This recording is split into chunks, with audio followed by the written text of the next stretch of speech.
If you're not bilingual, you can't test them. The art of the elevator pitch has been lost, and we're here to bring it back. After 5 years and 3,000 pitches, we've developed a simple formula that anyone can build from. Who are you? What is your company? What problem do you solve? How do you solve it? Who's going to pay you money? What do you need? Nail that in 30 seconds and you're on your way. How will today's entrepreneur do? Pitch practice is now in session. Okay, a couple years ago, a manager of mine needed another bilingual person, and he spent several weeks trying to find this person.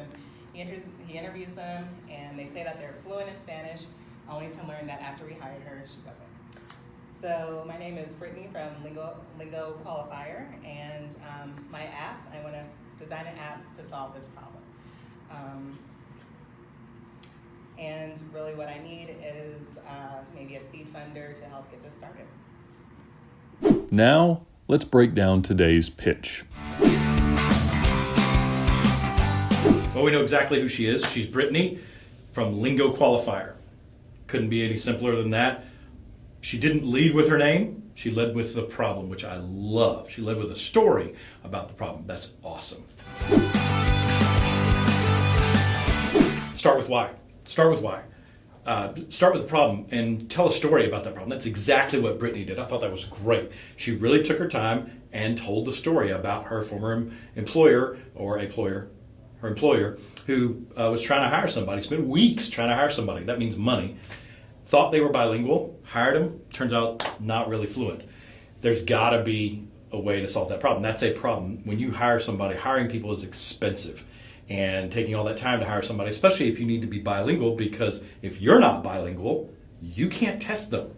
That was the insinuated part there, is that the person that she's talking about couldn't have a conversation in the other language with this person to make sure that they were actually bilingual. So that's a very clear problem. Now, one thing we don't know is how big is this problem and what are people doing for it to solve it now? What are all the alternatives? I've never hired a bilingual person, so I don't know what the process is to go through that. I would assume that one of the solutions to this problem is that you have an on-call consultant, a freelance consultant who speaks certain languages, or one language, one for each. If you're a big company and you hire lots of bilingual people, you got to have a process to go through that.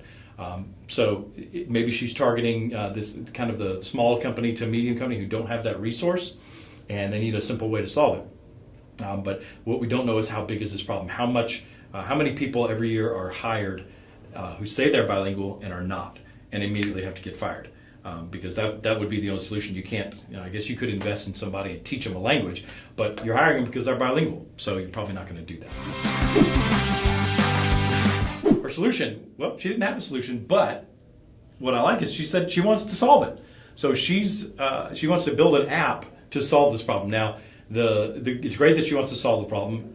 We don't know if it needs to be solved yet, if there's any viable alternatives, but she wants to solve the problem. Now, what I would criticize here is that she says she wants to build an app to solve that problem. Well, maybe an app isn't what the customer wants to use. So she needs to go talk to a lot of customers, potential customers, see how they're solving today and see what would work. Maybe it is an app. Maybe it's not. I don't know. If it's technology driven, sure.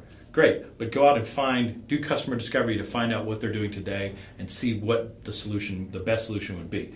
Don't fall in love with your solution, fall in love with your customer. What she asked for a seed funder. Well, that's great. She knows that she needs money. What she needs to do is first go out and, again, do customer discovery, figure out what the solution should be.